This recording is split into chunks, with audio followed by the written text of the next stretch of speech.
He was a broken millionaire haunted by loss, until a boy on the street appeared wearing his missing daughter's necklace. What began as suspicion turned into a truth so heartbreaking, it shattered everything he thought he knew. In that moment, money meant nothing and love meant everything. This is not just a story.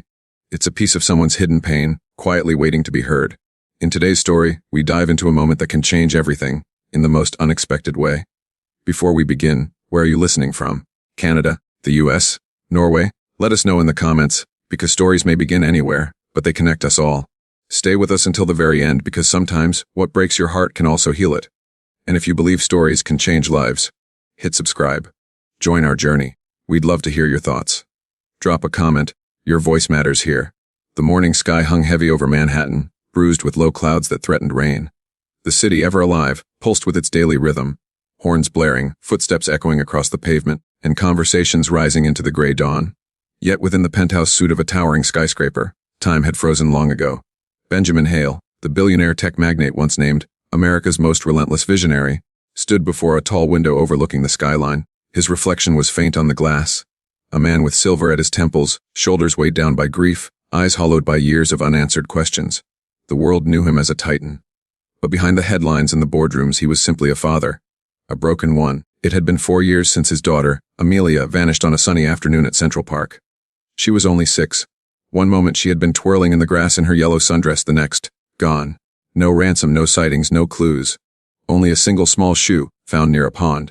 The police gave up. The media moved on, but Benjamin never did. He replayed that day endlessly in his mind, like a broken record that refused to stop.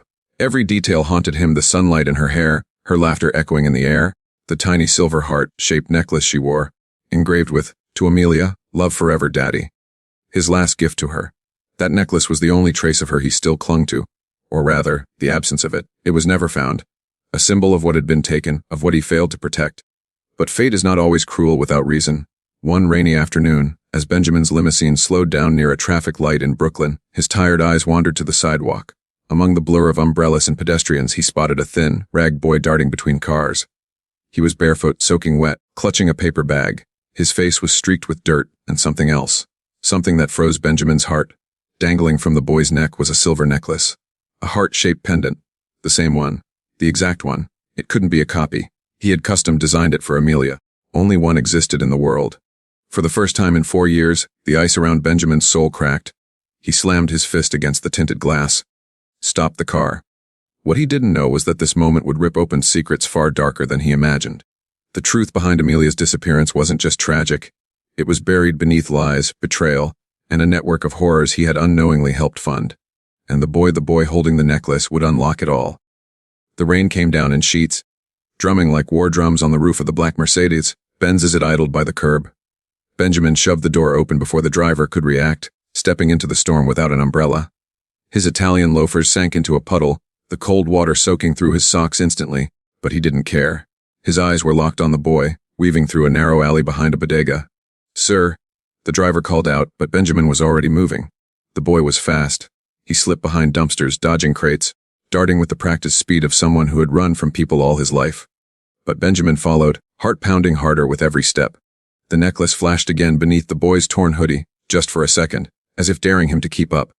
"Wait, please," Benjamin shouted, breath ragged. "I just want to talk to you." But the boy didn't stop. He rounded a corner and bolted into an abandoned warehouse, its rusted door creaking as it slammed shut behind him. Benjamin hesitated only for a second before yanking it open and stepping inside. The warehouse was dark and cold, smelled like mold and old oil. The sound of rain was muffled now, replaced by the hollow echo of his own footsteps. Then, a noise, a scuffle in the shadows. Benjamin turned, and there he was, the boy. He was crouched beneath a stairwell, a rusted pipe in his hands, eyes wild and afraid. "Don't come closer," he shouted. "I'll hurt you." Benjamin raised his hands, voice soft. "I'm not here to hurt you. I swear. I saw the necklace. The one you're wearing." The boy's eyes flicked to the pendant resting against his chest. He grabbed it protectively. "It's mine." "I know. But where did you get it?" The boy's grip tightened, jaw clenching. "She gave it to me." Benjamin's breath caught in his throat. "Ooh," he asked, voice trembling. "Who gave it to you?" The boy stepped back, toward the dark. He didn't speak right away. Then, barely above a whisper, he said, "The girl in the red room." The words sliced through the air like a blade. Benjamin froze. What red room?" The boy didn't answer. Instead, he turned and ran deeper into the warehouse. Benjamin's heart hammered. He stood there, soaked and stunned, as 1,000 thoughts collided in his mind. The girl in the red room. It wasn't just a chance encounter. It wasn't a coincidence. It was a message. Amelia might still be alive. Benjamin stood frozen, rainwater dripping from his coat and hair, pooling beneath his shoes on the concrete floor. The boy's last words echoed through the vast, empty warehouse like a whisper in a cathedral. The girl in the red room. It wasn't just cryptic. It was chilling. The phrase stirred something deep within him, an instinct, a fear, a thread of hope twisted with dread. He stepped forward, but the boy had vanished into the labyrinth of rusted scaffolding and collapsed crates. His voice disappeared into the maze, leaving only the dim flicker of broken skylights above and the sound of distant thunder. "Wait, please!" Benjamin called again, his voice desperate, but only silence answered. He wandered deeper inside, past graffiti, covered walls and piles of debris. His chest burned. He wasn't used to running, but the adrenaline, mixed with something ancient and primal, kept him moving. The boy's eyes had been haunted, old beyond his years, and yet he wore Amelia's necklace like it was a lifeline. Somewhere in the darkness, Benjamin's foot struck a rusted beam. He stumbled and caught himself on a support column, cursing under his breath. His hand brushed something soft, a child's glove pink. Faded, torn at the seam. His heart dropped. It looked like the ones Amelia wore during her last winter. This place wasn't just a hideout, it was a graveyard of forgotten things, and maybe, just maybe, lost children. He turned back reluctantly, the warehouse now feeling like it had swallowed the boy whole. Once inside the limo, drenched and shaking, Benjamin gave only one command: find that boy. The next day, Benjamin summoned Isaac, his most trusted head of private security and a former FBI profiler. He showed him a sketch artist drawing he'd commissioned based on his brief encounter. Isaac studied it, then looked up with hard eyes. "Runaways like him aren't invisible," Isaac said. "They leave trails. Let me track him." Benjamin nodded, staring once more at the sketch. The boy's gaunt cheeks, the wild eyes, the tightly clutched necklace. Every line etched like a ghost from another life. It took 3 days. Isaac returned with grim determination. "We found him. Name's Nico. 9 years old, maybe 10. He's been bouncing around shelters, mostly staying out of reach. No records. No family. But I found a place he crashes in, an abandoned apartment complex near the East River." Benjamin didn't hesitate. They arrived just after dusk. The building looked like it belonged in a war zone, windows smashed, bricks crumbling, graffiti screaming from the walls. Inside, the air was stale with mildew and forgotten sorrow.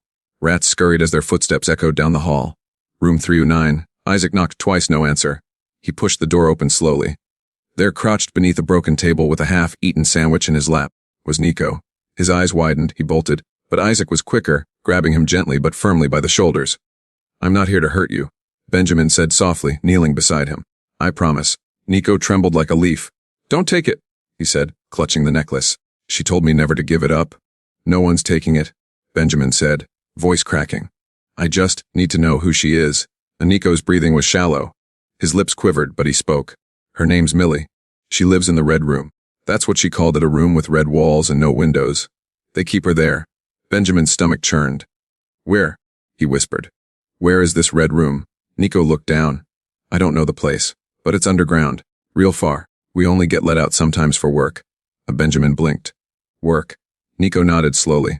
"People come, rich ones. They take pictures. Sometimes worse. Millie tried to protect me. That's why she gave me the necklace. Said it was magic, said it would keep me safe. She said it belonged to her dad and he would find her." Tears welled in Benjamin's eyes. "Why didn't you stay there?" Nico's lips tightened. "She told me to run. Said if I stayed, they'd take me away too. She made me swear." Silence fell heavy in the room. Isaac, pale and cold, whispered, "Sir, this sounds like trafficking. High level. The kind buried under so much dirt no one dares to dig." Benjamin looked at the boy, no longer just a survivor but a key. "What do you remember about how you got there?" he asked gently. Nico rubbed his face. "A van. Black. No plates. I was grabbed near the bus terminal. I remember a smell, bleach and roses, and a sound, metal gates closing, loud, like a prison."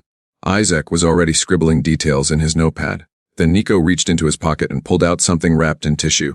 "I kept this," he said, offering it to Benjamin. "She said it was her mom's. She said to give it to you if you ever came." Inside was a small charm, a gold locket. Benjamin opened it slowly. Inside, a picture of his wife, and on the back, "For Millie." From Mom. His breath caught. He hadn't called her Millie in years. It was their name for her at home. The boy hadn't lied. Amelia was alive. But now they had to find her before it was too late. The city never truly slept, but in the dead of night, it revealed its underbelly, a quieter, more sinister heartbeat. Benjamin sat in the back of his car, locket still clutched in his hand, Nico asleep beside him, curled like a frightened animal beneath a blanket. The boy had barely eaten, barely spoken after sharing what he knew. Benjamin had asked no more questions. There was only so much horror a child should be allowed to relive in a single night. The locket was real. The necklace was real. And now, the ache in Benjamin's chest wasn't just grief, it was urgency. Amelia was alive, and she was being held somewhere underground in a place with red walls and metal doors. A place with bleach and roses in the air. A place where children were being exploited and discarded like trash.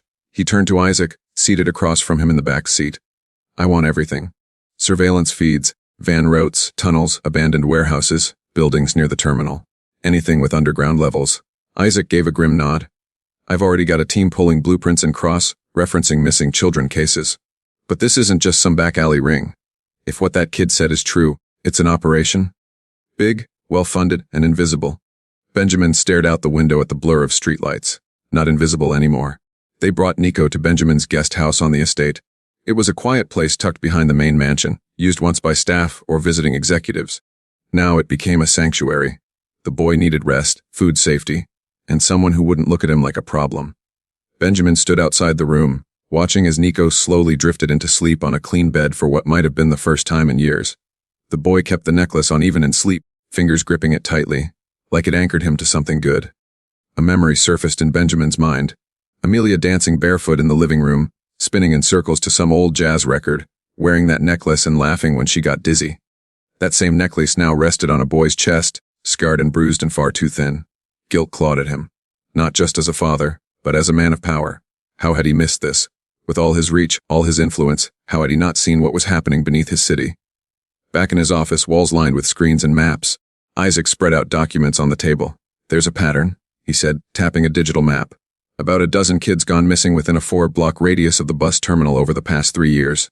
All between ages 6 and 12. All street kids. No families. No one looking. Except us. Benjamin murmured. Isaac continued. I cross-checked utility blueprints with the original sewer system from the early 1900s. There's a cluster of abandoned service tunnels under the West Terminal, condemned after a fire in the 80s. The entrances are sealed off officially, but unofficially, anyone with the right tools and knowledge could use them. Benjamin's eyes narrowed. And no one checks down there. No cameras, no patrols. It's off every official grid. The city's blind to it. Benjamin felt a cold fury rise in him. Then that's where we start. That night, a small team of private investigators and former special ops were dispatched with Isaac at the lead. Benjamin stayed behind, pacing restlessly, watching the feed from Isaac's body cam as they approached one of the old sewer access points. The tunnel entrance was hidden behind a locked grate at the back of a construction site, one of many forgotten in the bureaucratic web of unfinished city projects. The lock had been broken and replaced with a chain that looked newer than everything else around it. They entered in silence. The tunnels were wet, narrow, and smelled of mold. Rats skittered. The air grew colder. Deeper inside, they found signs of life: food wrappers, blankets, a discarded child's shoe. Then something more disturbing, a camera tripod. Broken but not old. Fresh shoe prints led deeper. Benjamin's heart thundered in his ears as he watched. Then Isaac's voice whispered through the comms, Sir, I think we've found it. The tunnel opened into a corridor. Its walls were painted red. Not bright red, but dark, the color of dried blood. The paint was peeling, flaking like dried scabs. A heavy door sat at the end, rusted at the hinges. Isaac pushed it open slowly. Inside was a room, mattress on the floor, red walls, a single bulb flickering above, chains on the wall, and drawings, childlike drawings scattered across the floor, stuck on the walls, crayons on torn cardboard, rainbows, names. A sun with a sad face. One drawing showed a girl with a yellow dress and a silver heart necklace. Amelia. But she wasn't there. The room was empty. Then Isaac's voice cracked through the radio. We were close. They're moving them. Fast. Benjamin clenched his jaw. Where would they go next? Isaac looked around and spotted something. A shipping crate, stamped with a destination, Port Langley. Departure 36 hours. Benjamin felt the blood drain from his face. They were moving the children out of the country, and they had less than 2 days to stop it. The air inside Benjamin's study was thick with tension. Maps, blueprints, and satellite photos littered the table in front of him.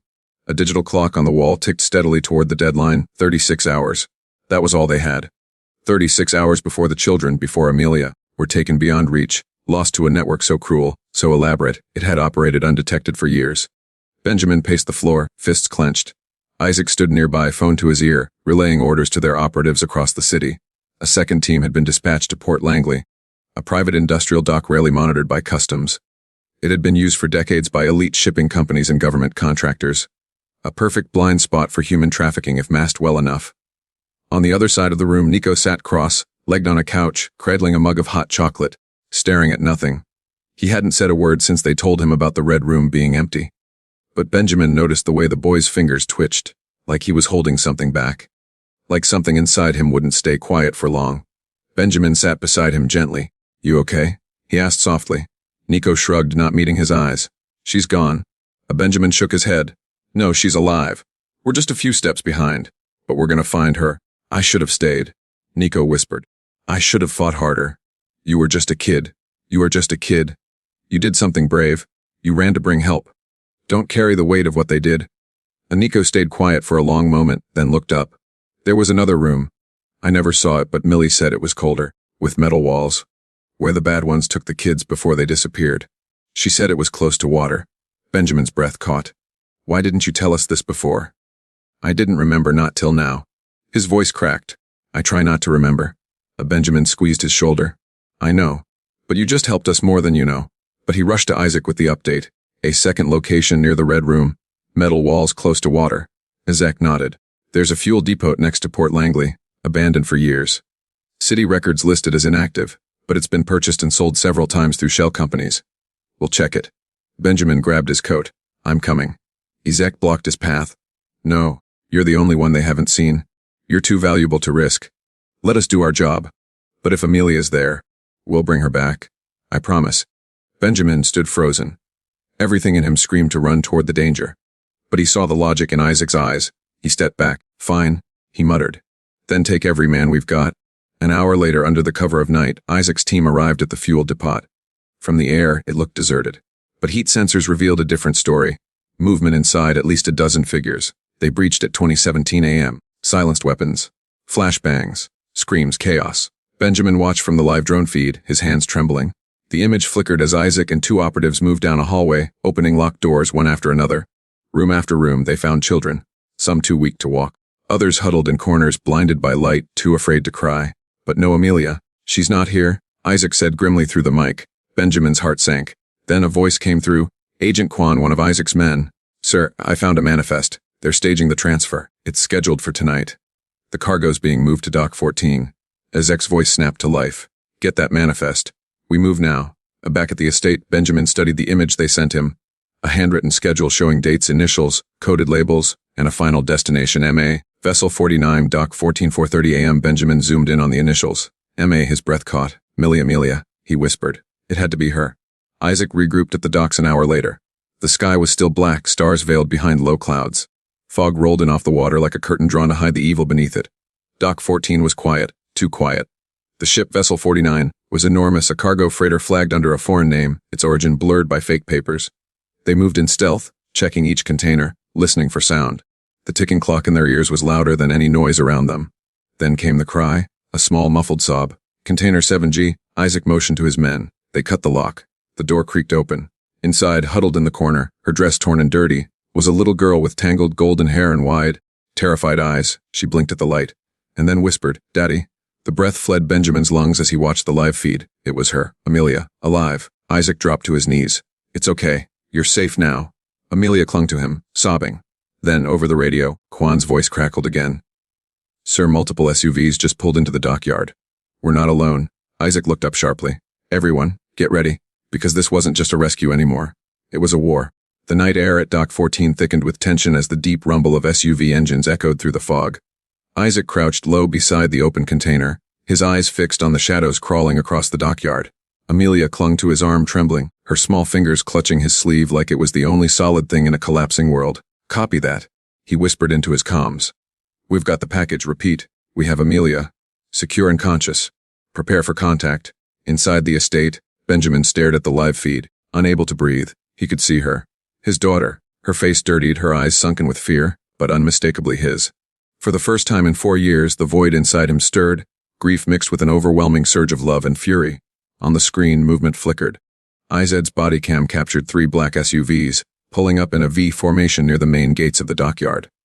Their headlights sliced through the mist, illuminating the ship's massive hull, and the silhouettes of heavily armed men stepping out with military precision. "This isn't street-level muscle," one of Isaac's men whispered. "These guys are trained. We're outnumbered," Quan muttered. 10, maybe 12. Could be more inside the vehicles.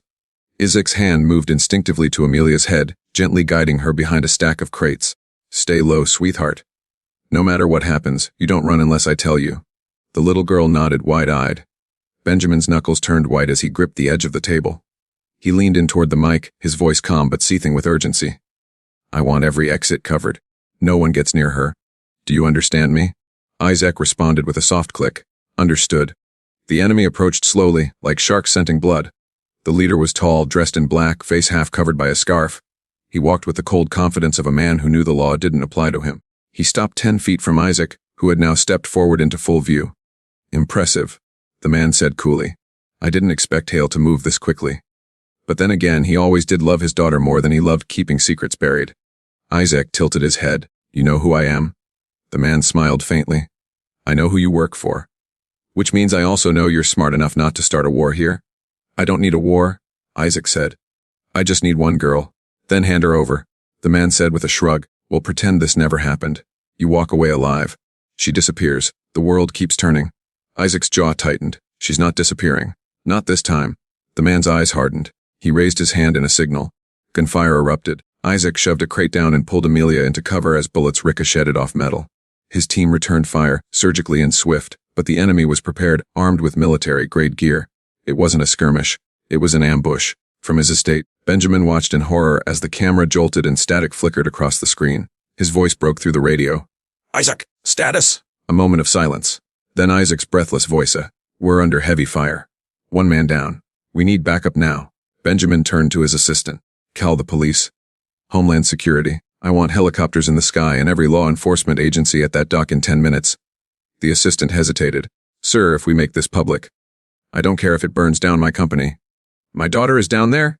Meanwhile, on the docks, Isaac's team fell back, hurting Amelia deeper behind the containers. Isaac took a bullet in the shoulder, the force of it sending him staggering. But he didn't fall. He gritted his teeth and kept moving, keeping his body between her and the hail of gunfire. Suddenly, floodlights exploded to life from overhead cranes.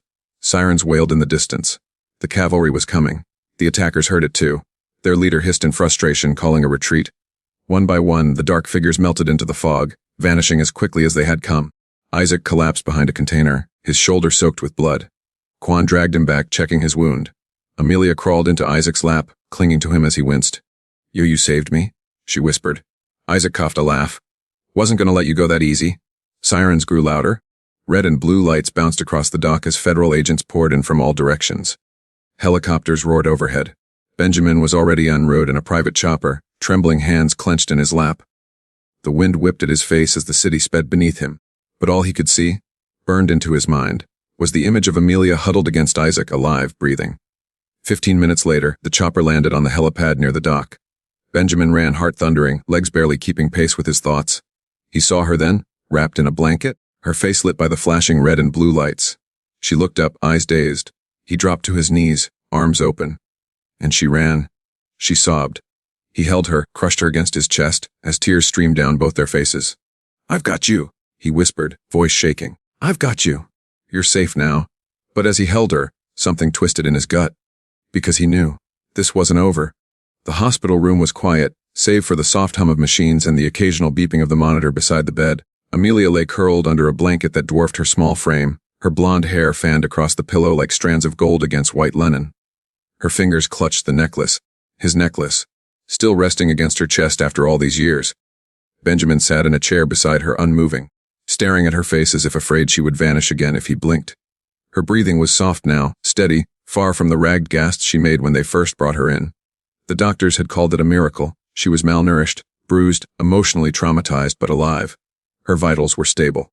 Her spirit, however, was another matter. She hadn't spoken a word since she ran into his arms. She hadn't asked about her mother, or where she was, or what day it was. Only her eyes seemed to speak. Eyes that had seen too much, held too much.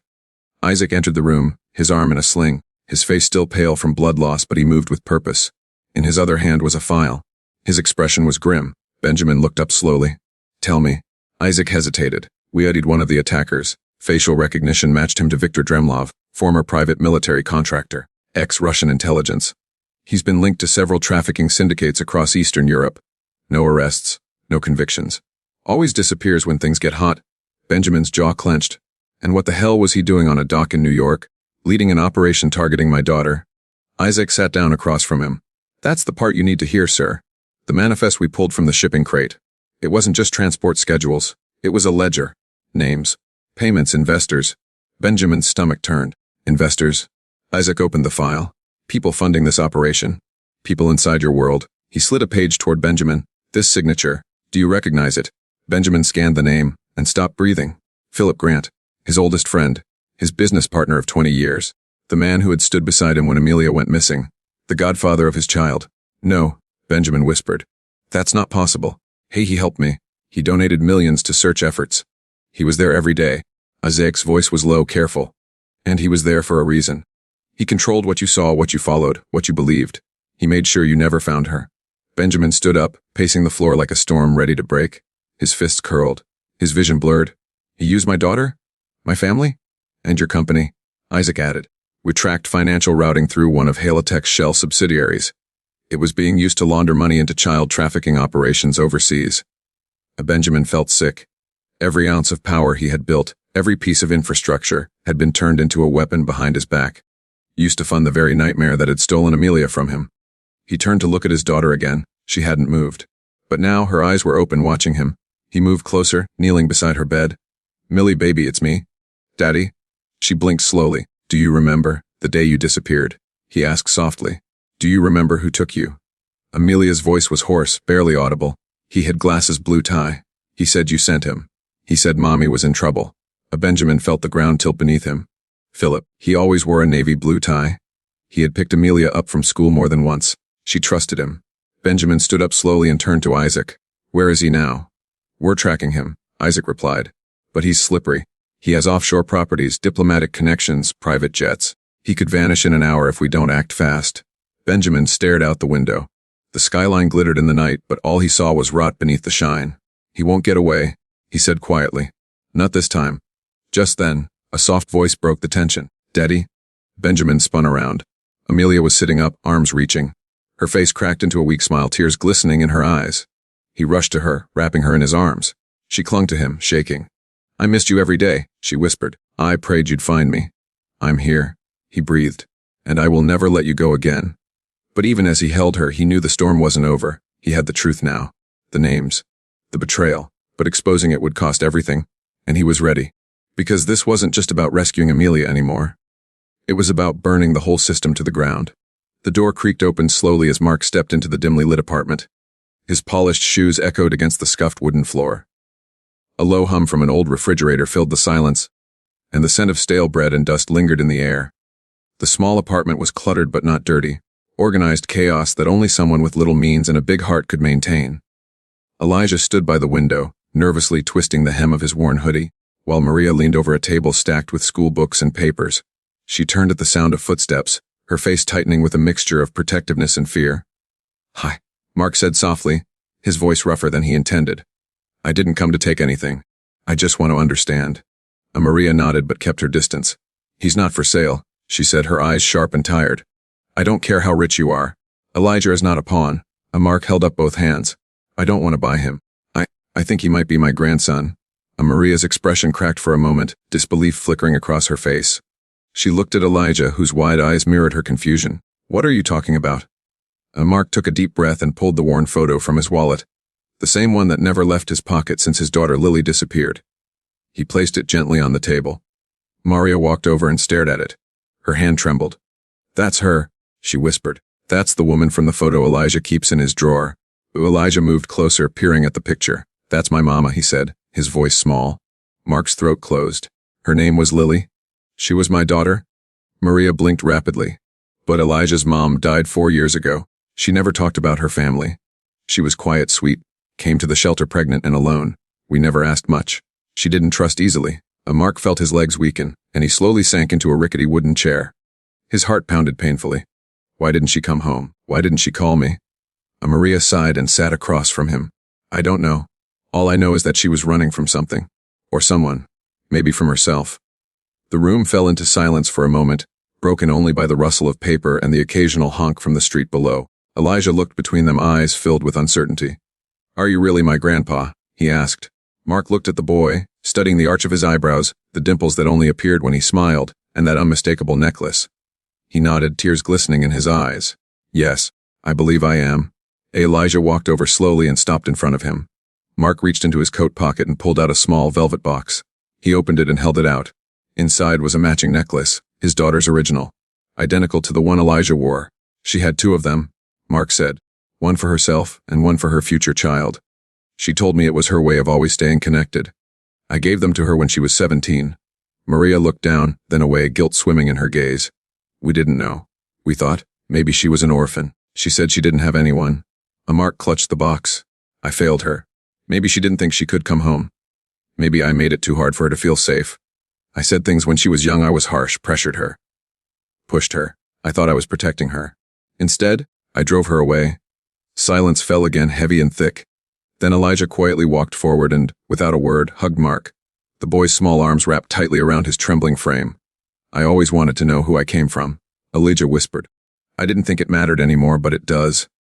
Mark held him as tears slipped down his cheeks. For the first time in over a decade, he felt the warmth of family again. Maria gave them a moment before softly clearing her throat. He's been through a lot. Don't disappear on him, okay? He doesn't need another goodbye. Mark nodded. I won't. I want to be in his life. I want to do it right this time. Later, as the evening dimmed, Mark walked out of the apartment building with Elijah. They walked down the street together, side by side. No limos. No security. Just a boy and a man connected by pain, hope, and something bigger than both of them. But as they reached the corner, a black car parked across the street started its engine and slowly pulled away, its tinted windows hiding the face of a figure who had been watching from the shadows the entire time. Someone who knew more about Lily's disappearance than anyone had ever suspected. The storm was relentless, pounding against the windows of the modest shelter like a beast desperate to break through.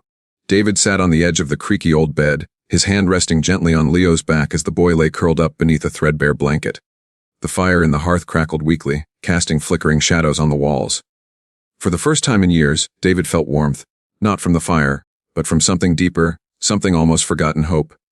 Leo was exhausted, both from the emotional turbulence and the long walk from the city outskirts. But before he drifted off to sleep, he had murmured something that left David frozen in his tracks. She used to sing to me, Leo had whispered. A song about the stars. Said my sister would come from the stars one day. David hadn't dared to ask more. The boy had fallen asleep moments later, but the words hung in the air like a thread connecting past and present. Alice used to sing that very song to his daughter every night before bed.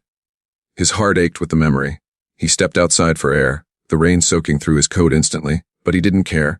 The storm mirrored the turmoil inside him.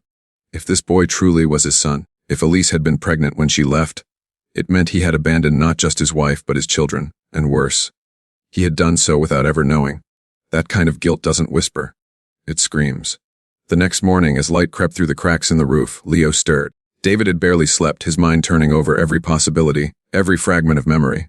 He watched the boy stretch and blink, still groggy but calm. The weight in David's chest felt heavier now, not lighter. I made oatmeal, David said gently, motioning toward the old pot on the stove. Leo sat up slowly. Thanks, he muttered. They ate in silence, except for the occasional clink of the spoon. After a while, Leo looked up. Why'd you help me? Most people just pass by. David hesitated, then spoke honestly. Because of the necklace and something in your eyes. You reminded me of someone I lost. Leo looked down at the necklace, holding it between his fingers. My mom said it belonged to my sister. She died, I think. Or maybe she didn't. She never talked much about it. David's breath hitched. Do you remember her name? Leo shook his head. No, she just called her Star. David's heart cracked further. That was his nickname for his daughter, Aurora. It meant dawn, and he used to say she was born with starlight in her eyes. The coincidence was too precise to be chance. He needed answers. Leo, he said softly, would you come with me to the city? I need to find someone who might know more about you. About your mom. Leo hesitated, eyes wary. You're not going to take me to an orphanage, right? No, David said, voice steady. I promise. I think we're connected, and I need to know how. The boy searched his face, then nodded slowly. Okay, but only if I can bring Snowball. Snowball. Leo reached into the corner and pulled out a small, battered stuffed rabbit. Its fur was matted, one ear half torn, but it had clearly been loved fiercely. David smiled faintly. Of course. They made their way back into the city later that morning. The clouds had begun to part, revealing slivers of sunlight. It felt symbolic, like a veil lifting. David's first stop was the only private investigator he trusted, Marla Green, a sharp, no-nonsense woman who had helped him once years ago during a corporate fraud case. When he walked into her office, she barely looked up from her desk. "You look like hell," she said flatly, then her eyes flicked to Leo. "And you brought a kid?" "I need your help," David said. "Please. It's urgent." She raised a brow. "Urgent like the time you thought your assistant was leaking data? Or urgent like when you lost your dog for 2 hours and called me in a panic?" He didn't even smile. "It's different.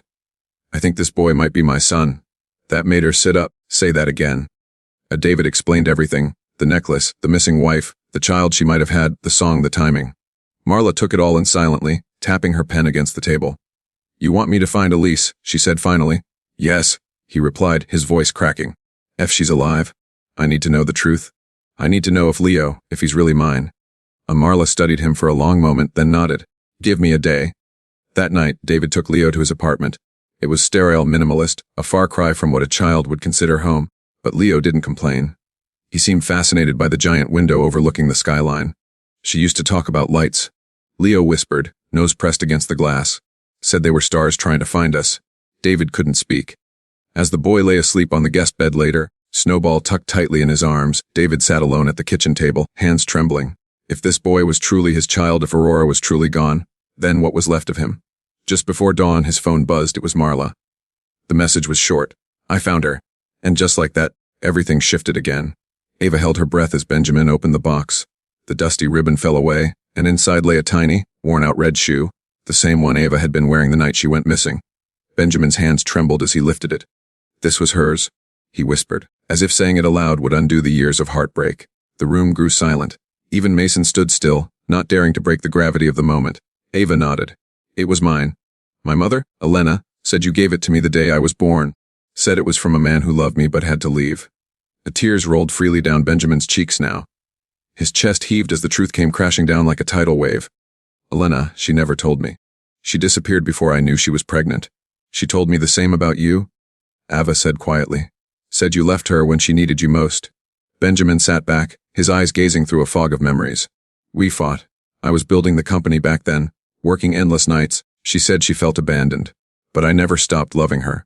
When I came home one night to make it right, she was gone. No note, no number, just gone." Mason stepped forward. "So all this time, Ava's been living thinking her father left, while you've been mourning a child you didn't even know existed." Benjamin looked at his daughter.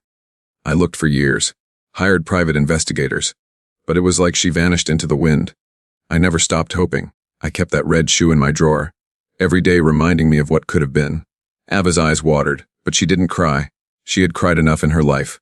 This moment wasn't about pain. It was about pieces falling into place. "My mother passed when I was 6.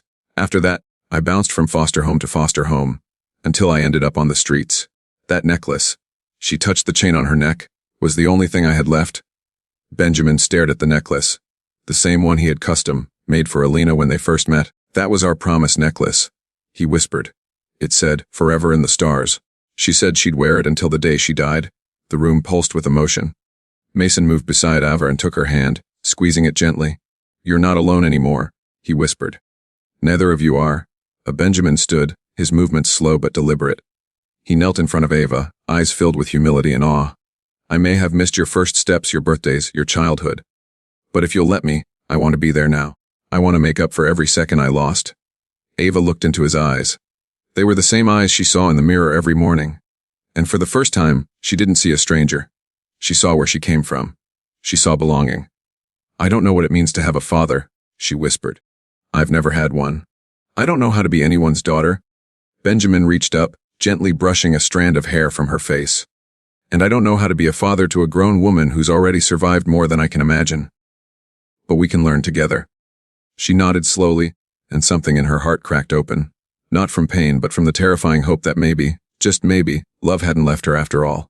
The moment was interrupted by the quiet creak of the front door. A security guard stepped in, eyes wide. "Sir, there's media outside, and people. Dozens. Someone must have followed your car." Benjamin sighed, standing. "Of course they did." He turned to Ava. "Come, you're not facing them alone." She hesitated. "Why would they care about me?" Because the world always pays attention when something precious is found again, he said. And I want them to know who you are, my daughter. They stepped outside into a sea of flashing cameras and murmuring reporters. Ava flinched, instinctively leaning toward Mason, but Benjamin's arm wrapped protectively around her. Ladies and gentlemen, Benjamin spoke with clarity. This is my daughter. The one I thought I lost. The one who survived, who lived, who found her way back. And starting today, she's going to live the life she always deserved. A ripple of emotion moved through the crowd. The headlines would write themselves. Billionaire reunites with long, lost daughter found on streets. But in that moment, none of it mattered to Ava. Not the reporters, not the flashing lights, not the chaos. Only one thing mattered. For the first time in her life, someone had claimed her. Not out of pity. Not for publicity. But out of love. Later that night, as they sat in Benjamin's mansion, Ava stared at the old red shoe resting on the mantel. It looked so small now. A relic from a life that almost never began. She turned to Benjamin, who was pouring them both a cup of hot tea. Thank you for believing me. He handed her the cup and smiled, eyes soft. Thank you for finding me. They sat in silence, sipping tea, a quiet peace settling between them. Two broken paths had finally met in the middle. And this time, neither of them would walk alone again. The waiting room outside the DNA lab was too quiet, as if the air held its breath alongside Jeremy. Time had lost all meaning. His eyes stayed locked on the small chain in his hand, Delilah's necklace. He ran his thumb across the heart-shaped pendant, remembering her giggle when he'd given it to her on her 5th birthday. He looked up. On the bench across from him, Liam sat with his head low, twisting the hem of his shirt, nerves painted all over his tiny face. There was so much innocence in his eyes, but also something else. Something haunted. The door opened with a soft click. A woman in a white lab coat stepped out, holding a folder in her hand. Jeremy shot to his feet. Mr. Sinclair, she said gently. The results are in. Jeremy's heart thudded against his chest. She handed him the envelope. His hands trembled as he opened it, eyes scanning the paper, until they froze. He reread the words twice, 3 times. The blood drained from his face. Then it returned all at once, flushed with disbelief and something like hope. It's her, he whispered. He's Delilah's son. Eliam looked up sharply, his eyes wide. What? Jeremy sank to his knees, holding the boy's face in both hands. You're my grandson, he said, his voice breaking. You're all I have left of her. Liam didn't speak. He just stared at Jeremy like he was trying to make sense of a dream. Tears streamed down Jeremy's cheeks. She's gone, he whispered, his voice cracking. But you're here. She must have known somehow she kept you safe. Liam's lips parted, eyes misting. You knew my mom. I didn't just know her? Jeremy said. She was my daughter. I lost her 20 years ago, but now I've found you. A long silence stretched between them. Then Liam leaned forward, wrapped his arms around Jeremy's neck, and held him tightly. Jeremy buried his face in the boy's shoulder, holding him as if he'd found a piece of his soul that had long been missing. For the first time in decades, the cold shell around Jeremy's heart cracked open. In the days that followed, Jeremy wasted no time. He hired a team to search for any traces of Delilah's past 20 years. He wanted to know everything. Who had raised her? Where had she lived? What kind of woman had she become? And most importantly, what had happened to her? The answers trickled in. Delilah had run away at 16 after discovering she was pregnant. She'd been afraid, ashamed, believing she had no place in her father's world anymore. She'd settled in a small town under a new name and raised Liam alone, working 2 jobs to survive. There were no records of a partner, no close friends. Just quiet resilience. 3 months ago, she died in a fire at a motel on the outskirts of the city, an accident that had left no clues behind. Her body was identified through dental records. She hadn't even listed an emergency contact. Jeremy stood over her modest grave one rainy afternoon, Liam beside him, both of them holding flowers. I failed her, Jeremy whispered. I let her go without a fight. Liam held his hand. She talked about you sometimes, he said quietly. She said you were proud, but deep down she believed you loved her. Jeremy turned his gaze to Liam, eyes heavy with pain and love. I did. I always did. I just didn't know how to show it, not the right way. You're showing me now, Liam said. Back in Jeremy's mansion, everything changed. The echo of silence that once haunted the marble halls was slowly replaced by laughter, footsteps, life. Liam didn't adjust overnight, but he tried. Jeremy didn't pressure him. They played chess in the study, watched old cartoons, and talked late into the night. Jeremy let the boy teach him about music and video games. Liam asked questions about Delilah, what she was like as a child, the way she danced in the kitchen, how she once tried to ride a pony backward just to make her father laugh. They created a new family, imperfect, healing real. One morning as Jeremy poured orange juice at breakfast, Liam looked up from the table. Can I call you Grandpa? He asked shyly. Jeremy's hand froze. He blinked hard. Then he walked over, kneeled, and placed a hand over Liam's heart. "You can call me anything you want," he whispered, voice thick. "But hearing that, it's the greatest gift I've ever been given." Liam smiled, then reached for Jeremy's hand. Weeks passed, and on the anniversary of Delilah's death, Jeremy made an announcement. In her honor, he launched a foundation to support single mothers and homeless children, those walking the same path his daughter once had. He named it the Delilah Grace Foundation. Its mission: to create safety where fear once lived, to give hope where shame once bloomed. Standing at the podium, with Liam holding his hand, Jeremy addressed the press. "Sometimes, we don't get a second chance to say sorry. But if we're lucky, life brings us someone who gives us the chance to do better. I met my grandson by fate, but I'll love him by choice." As the cameras flashed and the crowd applauded, Jeremy looked down at Liam. The boy looked back up at him, smiling with something Jeremy had long believed he'd lost: trust. And for the first time since that tragic night 20 years ago, Jeremy Sinclair felt whole. In the end, life is never about wealth, pride, or the walls we build to protect ourselves. It is about the moments that shatter those walls, about the tears that wash away years of emptiness, and about the people who give our lives meaning. The millionaire thought he had lost everything when his wife was gone, but fate returned to him the most precious gift: his daughter. Sometimes the universe takes us through storms, not to break us, but to lead us home. And when we finally embrace the truth, we realize love was the treasure we were searching for all along.